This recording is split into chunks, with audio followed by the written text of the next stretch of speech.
umas pequenas palavras para alimentar a nossa meditação. Eu sou o padre Ideci, da Diocese de Divinópolis. Eu sou padre desde 9 de dezembro de 2000.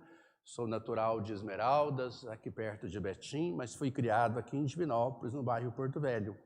Já trabalhei em Divinópolis, em Carmo do Cajuru, Pará de Minas, Nova Serrana, e agora eu perdi meu pai há uns anos, minha mãe carrega a cruz da viuvez, eu estou com ela e também trabalho no Tribunal Eclesiástico, nos benditos processos de nulidade matrimonial. 97% dos processos no tribunal são de anulação de casamento, 3% são alguns processos penais que nós temos. E a partir do mês de agosto estarei colaborando um pouco na paróquia Nossa Senhora da Guia. Nós temos no mês de julho muita riqueza de liturgia, muitas celebrações. Vale a pena dar umas pequenas palavras. Abrimos o mês no dia 6 com a simpatia, a meiguice de Santa Maria Gorete, uma menina de 12 anos, conhecidíssima no mundo inteiro. Ela morreu numa tentativa de estupro de seu vizinho. Quando seu corpo chegou ao hospital, ainda agonizando, ainda muito machucada, quando o médico chegou e foi examiná-la, ela tinha as marcas de 14 punhaladas e morreu. Morreu dias depois e fez a mãe prometer que ela não ia fazer nada contra o rapaz. Perdoe, mamãe, perdoe as suas palavras repetidas vezes. E ela perdoou aquele rapaz. Ela converteu o médico. O médico que atendeu depôs no processo de Maria Gorete. Nunca vi uma menina de 12 anos de tamanha espiritualidade. Uma coisa belíssima. É a simpatia de Santa Maria Gorete. Conhecidíssima no mundo inteiro, morreu mártir. O martírio é a prova suprema da fé. O Paraná, no Brasil, nós temos muitas paróquias dedicadas a esta extraordinária menina. Depois nós tivemos dia 11 de julho, o grande dia de São Bento, o pai dos monges do Ocidente. São Bento era de italiano, de família muito rica. No século VI, foi estudar em Roma, morava em outro lugar, foi estudar em Roma, não aguentou. São Bento ficou impressionado com a decadência da juventude naquela época. Olha que paradoxo. No século VI, São Bento impressionado com a decadência da juventude. E se fosse hoje, em algumas de nossas cidades? Nós temos que dar bons exemplos para que muitas pessoas possam ler a Bíblia na nossa vida. São Bento largou tudo e foi ser monge lá em Monte Cassino. Abriu um mosteiro, depois de muitas coisas. São Bento recebeu lá um monge, um rapaz, um godo. Godo, ostrogodo, visigodo, eram os vândalos. São Bento recebeu aquele rapaz. O godo, ninguém talvez queria recebê-lo. Quem são os godos hoje no mundo? Nós temos muitos. No nosso seminário já entraram alguns. Alguns ficaram, ordenaram. Na vida religiosa feminina, de vez em quando, a gente ajuda uma menina, um godo, né? Vida difícil, sofrida, a fazer a sua conversão e se consagrar. São Bento recebeu este godo, estabanado. Ele foi trabalhar com a foice, tenta imaginar, a foice na mão de uma pessoa estabanada. O rapaz foi roçar o pasto, o cabo se desconectou da lâmina, aquela lâmina voando no ar, todo mundo achando que ia ter a cabeça decepada, a lâmina caiu no lago. Este godo fez tudo certo, foi atrás do monge responsável pelo trabalho, pediu perdão. São Bento viu, foi lá, mandou todo mundo entrar no lago, tirar a ferramenta. São Bento limpou a ferramenta e deu para o rapaz, para ele continuar humildemente o seu serviço. Que coisa bonita é a paciência. Que coisa bonita é uma pessoa que na formação ela vive a paciência. E que coisa trágica na nossa vida é a nervosia, a impaciência. Os filhos de São Bento tentam cultivar a paciência na formação. Tivemos depois, dia 13, o centenário da morte da primeira florada das monjas do Carmelo na América Latina, a primeira santa declarada do Carmelo na América Latina, Santa Teresa dos Andes, chilena. Uma menina, aos 18 anos, largou o dinheiro da família e foi para o Carmelo, a austeridade do Carmelo, em 1919. Ficou lá dentro 11 meses, morreu de tifo, morreu no noviciado. E ela é conhecidíssima no mundo todo. Ninguém conhecia Santa Teresa dos Andes.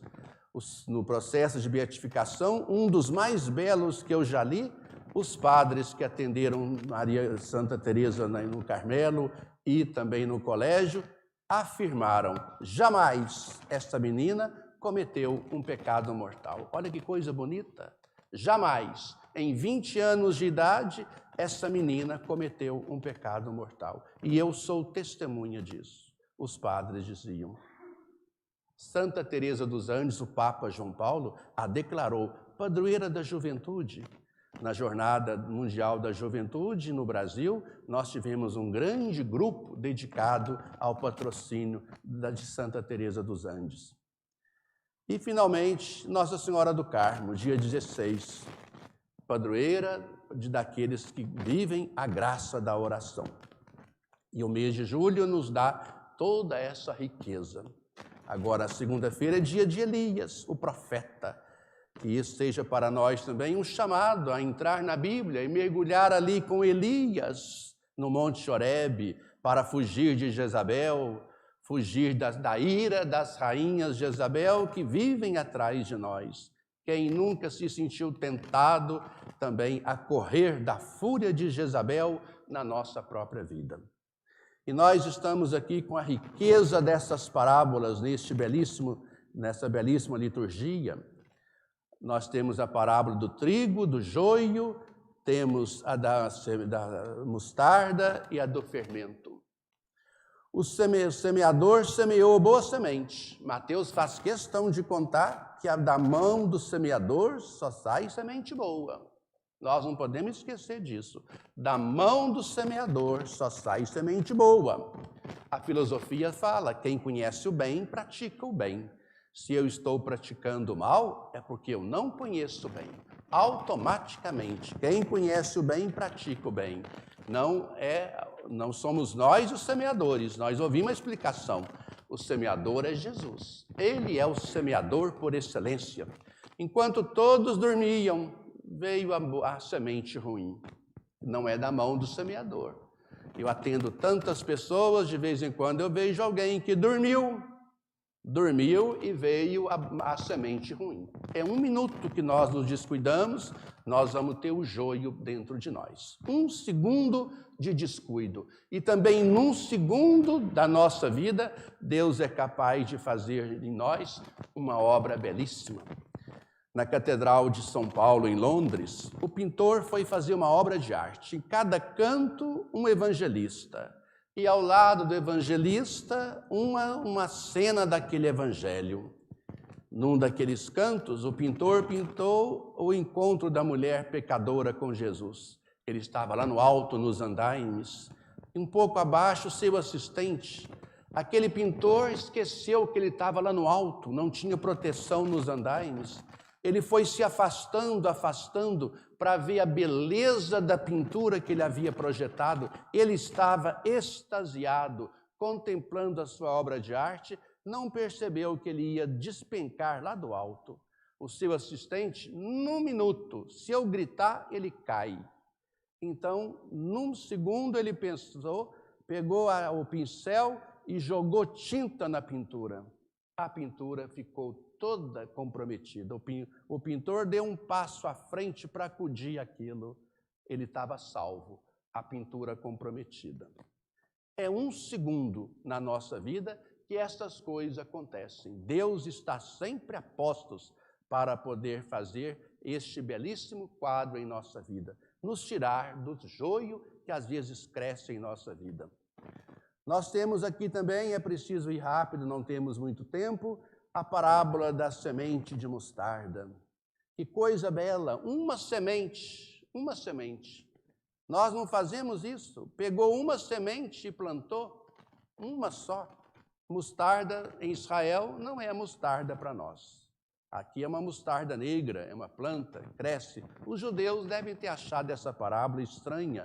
Eles queriam, talvez, que Jesus falasse do cedro, né? Os judeus cantam isso. Foi-lhe dado a glória do Líbano, o esplendor do Carmelo, o cedro, a árvore mais exuberante, mas uma mostarda, uma semente de 1 milímetro. Mas a parábola nunca é linear. Jesus quer nos contar outras coisas. Jesus falou que os passarinhos vão fazer ninho. Na cultura judaica, às vezes, os passarinhos eram os estrangeiros, que eles tinham dificuldade de aceitar. Mas aqui a parábola já conta que nós temos que aceitar os passarinhos na nossa árvore. E hoje as nossas árvores estão cheias desses pássaros, e cada vez mais. Nós temos a parábola do fermento, que também não é aqui uma culinária. Mateus não está nos ensinando a fazer pão.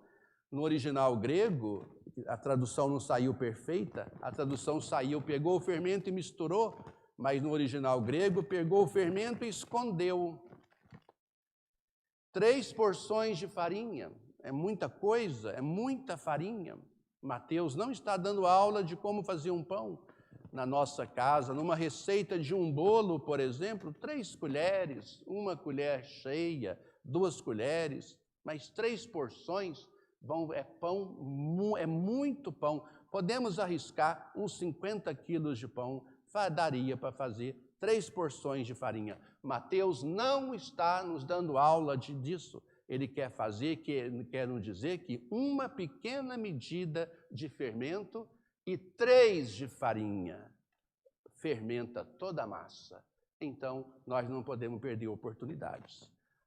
São Bernardo, nós vamos celebrar dia 20 de agosto, ele falava que Deus escolhe os seus materiais de outra maneira, diferente de nós. Ouro, incenso e a mirra. Se nós não formos o ouro e o incenso, Deus se contenta com a nossa mirra. Olha que frase bonita. Se nós não pudermos ser o ouro, o incenso, eu quero ser a mirra, a pequenez. Mas se essa pequenez for capaz de fermentar 3 porções de farinha, nós entramos na verdade do Evangelho. De novo, eu repito, a nossa vida é feita de pequeninas coisas. Quando eu estava em Nova Serrana, lá foi o começo da ordenei, estava lá. Deus me deu a imensa graça de, naquele começo, ver tanta coisa bonita. Uma senhora que ia ter o seu 3º filhinho me procurou. Padre, o médico disse que o bebê está comprometido, não vai vingar. O que o senhor me falar, eu faço. O médico falou que eu posso abortar porque o bebê não vinga. E eu dizia a essa senhora, deixa essa criança nascer e viver o tempo que ela der conta. Na época oportuna, nasceu aquela menininha, baixo peso, pequenininha, doente, mas ela recebeu um nome. Nós demos a ela o nome de Magna. Em latim, Magna é grande, porque grande foi a missão daquela menina. Em 8 horas que ela viveu, eu penso que nem ao berço ela foi. Todos queriam tê-la no colo. Ela recebeu um nome, certidão de nascimento, recebeu o batismo, um padrinho e a madrinha, um pai que moveu o céu e a terra atrás de recurso para aquela menininha.